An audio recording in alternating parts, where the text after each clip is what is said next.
ആകാശവാണി. നമസ്കാരം.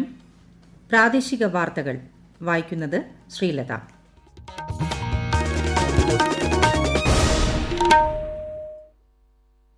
പ്രധാന വാർത്തകൾ. അങ്കമാലി ശബരി റെയിൽപാതയുടെ മൊത്തം ചെലവിന്റെ 50% കേരളം ഏറ്റെടുക്കും. സ്വാശ്രയ കോളേജ് ജീവനക്കാരുടെ നിയമന ബില്ലിന് മന്ത്രിസഭയുടെ അംഗീകാരം. സംസ്ഥാനത്ത് പക്ഷിപ്പനി മൂലം നഷ്ടം സംഭവിച്ച വളർത്തുപക്ഷികളുടെ ഉടമസ്ഥർക്ക് ധനസഹായം നൽകും. കേരളത്തിൽ ഇന്ന് 6394 പേർക്ക് കോവിഡ് സ്ഥിരീകരിച്ചു. 25 മരണവും. സംരംഭകർ തദ്ദേശ സ്ഥാപനങ്ങൾ കയറിയിറങ്ങുന്ന സ്ഥിതി ഉണ്ടാവരുതെന്ന് മുഖ്യമന്ത്രി പിണറായി വിജയൻ. വാളയാർ കേസിൽ പ്രതികളെ വെറുതെ വിട്ട വിചാരണ കോടതിയുടെ വിധി ഹൈക്കോടതി റദ്ദാക്കി. സമരപരിപാടികളിൽ കുട്ടികളെ നിർബന്ധപൂർവ്വം പങ്കെടുപ്പിക്കരുതെന്ന് ബാലാവകാശ സംരക്ഷണ കമ്മീഷൻ. വാർത്തകൾ വിശദമായി. അങ്കമാലി ശബരി റെയിൽപാതയുടെ മൊത്തം ചെലവിന്റെ 50% കേരളം ഏറ്റെടുക്കും. ഇന്ന് ചേർന്ന മന്ത്രിസഭാ യോഗത്തിലാണ് ഈ തീരുമാനം. ഇതിനുവേണ്ടി വരുന്ന 2815 കോടി രൂപ കിഫ്ബി മുഖേന പണം ലഭ്യമാക്കും. 1997-98 റെയിൽവേ ബജറ്റിൽ പ്രഖ്യാപിച്ച പദ്ധതിയാണ് എരുമേലി വഴിയുള്ള ശബരിപാത. പദ്ധതി പ്രഖ്യാപിക്കുമ്പോൾ ചെലവ് 517 കോടിയായിരുന്നെങ്കിൽ ഇപ്പോൾ അത് 2815 കോടി രൂപയായി ഉയർന്നിട്ടുണ്ട്. സംസ്ഥാനത്തെ സ്വാശ്രയ കോളേജുകളിലെ അധ്യാപക അനധ്യാപക ജീവനക്കാരുടെ നിയമന രീതിയും സേവന വ്യവസ്ഥകളും നിശ്ചയിക്കുന്നതിനുള്ള ബില്ലിന്റെ കരടും മന്ത്രിസഭ അംഗീകരിച്ചു.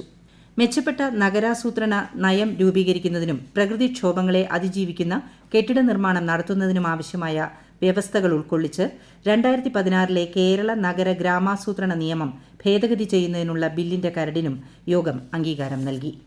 സംസ്ഥാനത്ത് പക്ഷിപ്പനി മൂലം ചത്ത പക്ഷികളുടെയും നശിപ്പിക്കപ്പെട്ട പക്ഷികളുടെയും ഉടമസ്ഥർക്ക് നഷ്ടപരിഹാരം നൽകാൻ മന്ത്രിസഭായോഗം തീരുമാനിച്ചു.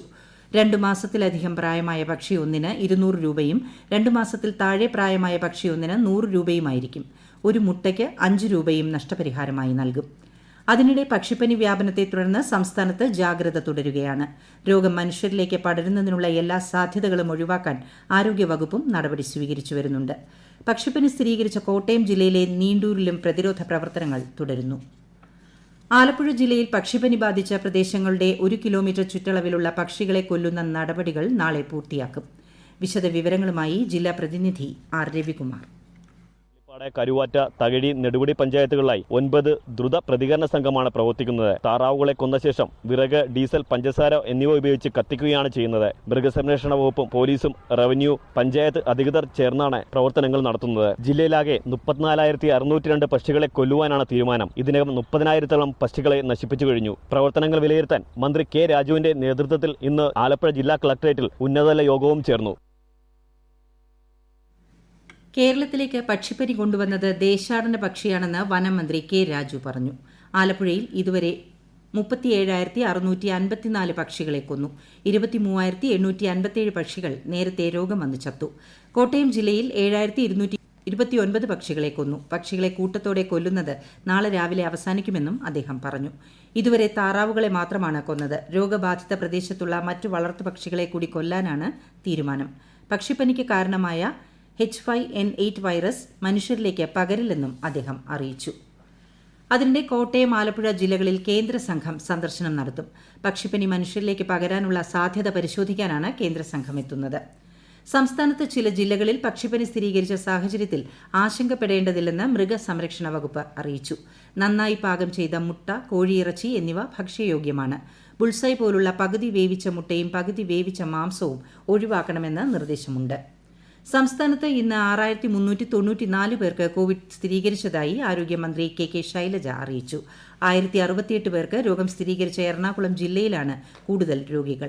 കഴിഞ്ഞ 24 മണിക്കൂറിനിടെ 63,891 സാമ്പിളുകളാണ് പരിശോധിച്ചത്. ടെസ്റ്റ് പോസിറ്റിവിറ്റി നിരക്ക് 10.01 ആണ്. 25 മരണങ്ങളും കോവിഡ് മൂലമാണെന്ന് ഇന്ന് സ്ഥിരീകരിച്ചു. ഇതോടെ ആകെ മരണം 3209 ആയി. 5110 പേരുടെ പരിശോധനാ ഫലം നെഗറ്റീവായി.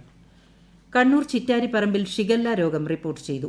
പൂവത്തിൻ കീഴിലെ 6 വയസ്സുകാരനാണ് രോഗം റിപ്പോർട്ട് ചെയ്തത്. വയറിളക്കത്തെ തുടർന്ന് ചികിത്സയിലായിരുന്നു. ഈ വാർത്തകൾ ആകാശവാണിയിൽ നിന്ന്.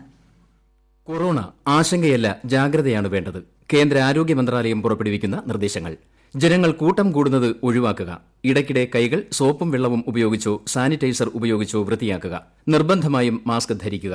പനിയോ ചുമയോ ശ്വാസതടസ്സമോ തുടരുന്ന സാഹചര്യത്തിൽ വൈദ്യസഹായം തേടുക. കൊറോണയെ സംബന്ധിച്ച വിവരങ്ങൾക്ക് ആരോഗ്യ മന്ത്രാലയത്തിന്റെ 1075-ലും ദിശയുടെ 1056-ലും ബന്ധപ്പെടാം.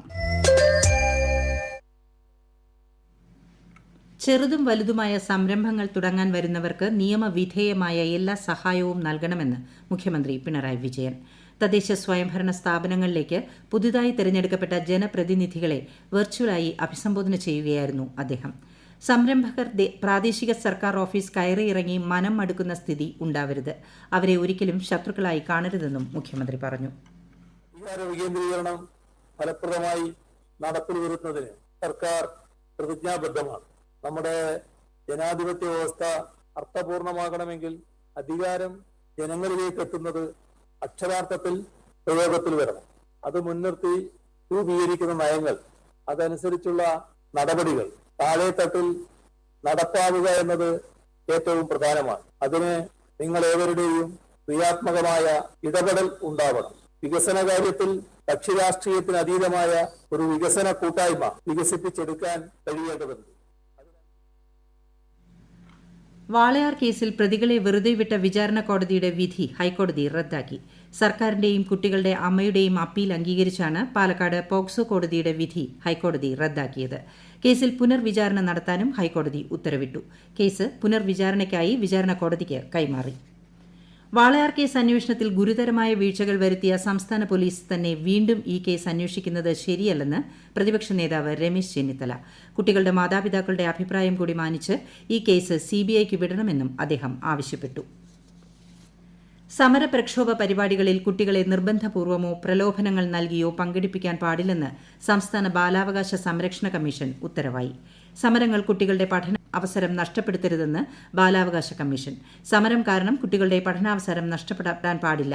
മുതിർന്നവർ നടത്തുന്ന സമരങ്ങളിലും പ്രക്ഷോഭങ്ങളിലും കുട്ടികളെ പങ്കെടുപ്പിക്കുകയോ ഉപയോഗിക്കുകയോ ചെയ്യാൻ പാടില്ലെന്നും കമ്മീഷൻ അംഗങ്ങളായ കെ നസീർ, ബി ബബിത എന്നിവർ ഉൾപ്പെട്ട ഡിവിഷൻ ബെഞ്ച് വ്യക്തമാക്കി. ക്ഷയരോഗ നിയന്ത്രണ പ്രവർത്തനം നടത്തുന്ന മാതൃകാപരമായ പ്രവർത്തനങ്ങൾക്കുള്ള അംഗീകാരമാണ് കേരളത്തിന് ലഭിച്ച പുരസ്കാരമെന്ന് ആരോഗ്യമന്ത്രി കെ ശൈലജ പറഞ്ഞു. പൊതുജനാരോഗ്യ സംവിധാനങ്ങളിൽ രാജ്യത്തെ മികച്ച മാതൃകാ പദ്ധതിയായി സംസ്ഥാന ആരോഗ്യ വകുപ്പിന്റെ അക്ഷയ കേരളം പദ്ധതിയെ കേന്ദ്ര സർക്കാർ തിരഞ്ഞെടുത്തതിനെ സ്വാഗതം ചെയ്യുകയായിരുന്നു മന്ത്രി. മൊബൈൽ ആപ്പ് വഴി വായ്പ നൽകി തട്ടിപ്പ് നടത്തുന്ന സംഘങ്ങളുടെ പ്രവർത്തനം ക്രൈംബ്രാഞ്ച് അന്വേഷിക്കുമെന്ന് സംസ്ഥാന പോലീസ് മേധാവി ലോക്നാഥ് ബെഹ്റ അറിയിച്ചു. ഹൈടെക് ക്രൈം എൻക്വയറി സെൽ അന്വേഷണത്തിൽ പോലീസിനെ സഹായിക്കും. തട്ടിപ്പിന് പിന്നിൽ വിദേശികൾ ഉൾപ്പെടെയുള്ള സംഘമാണ് പ്രവർത്തിക്കുന്നത്. കൊച്ചി വൈറ്റില മേൽപ്പാലം അനധികൃതമായി തുറന്ന സംഭവത്തിൽ അറസ്റ്റിലായ 4 പേരെ കോടതി റിമാൻഡ് ചെയ്തു. ഇവർ V4 കൊച്ചി പ്രവർത്തകരാണ്. സംഭവവുമായി ബന്ധപ്പെട്ട് കൂടുതൽ അറസ്റ്റ് ഉണ്ടാവുമെന്ന് പോലീസ് അറിയിച്ചു. സംസ്ഥാനത്തെ തിയേറ്ററുകൾ ഉടൻ തുറക്കേണ്ടതില്ലെന്ന് ഫിലിം ചേംബർ യോഗത്തിൽ തീരുമാനം. തിയേറ്ററുകൾക്കായി സമഗ്ര പാക്കേജ് ആവശ്യപ്പെട്ട് മുഖ്യമന്ത്രിക്ക് സമർപ്പിച്ച നിവേദനത്തിൽ ഉടൻ തീരുമാനമുണ്ടാകണമെന്നും നിർമ്മാതാക്കളുടെയും വിതരണക്കാരുടെയും സംഘടന വ്യക്തമാക്കി. പാലാരിവട്ടം പാലം കേസിൽ മുൻ മന്ത്രി ഇബ്രാഹിം കുഞ്ഞിന്റെ ജാമ്യാപേക്ഷ ഹൈക്കോടതി വെള്ളിയാഴ്ച പരിഗണിക്കും. ജാമ്യാപേക്ഷയിൽ ഇന്ന് വാദം കേട്ടെങ്കിലും തീരുമാനമെടുക്കാനായി വെള്ളിയാഴ്ചത്തേക്ക് മാറ്റുകയായിരുന്നു. ഓഹരി വിപണിയിൽ ഇടിവ്. മുംബൈ ഓഹരി സെൻസെക്സ് 263 പോയിന്റ് ഇടിഞ്ഞ് 48,184-ലും ദേശീയ ഓഹരി സൂചിക നിഫ്റ്റി 53 പോയിന്റ് താഴ്ന്ന് 14,146-ലും വ്യാപാരം അവസാനിപ്പിച്ചു. സ്വർണ്ണവിലയിൽ മാറ്റമില്ല. ഗ്രാമിന് 4,800 രൂപയും പവന് 38,400 രൂപയുമാണ് വില. പ്രധാന വാർത്തകൾ വീണ്ടും. അങ്കമാലി ശബരി റെയിൽപാതയുടെ മൊത്തം ചെലവിന്റെ 50% കേരളം ഏറ്റെടുക്കും. സ്വാശ്രയ കോളേജ് ജീവനക്കാരുടെ നിയമന ബില്ലിന് മന്ത്രിസഭയുടെ അംഗീകാരം. സംസ്ഥാനത്ത് പക്ഷിപ്പനി മൂലം നഷ്ടം സംഭവിച്ച വളർത്തുപക്ഷികളുടെ ഉടമസ്ഥർക്ക് ധനസഹായം നൽകും.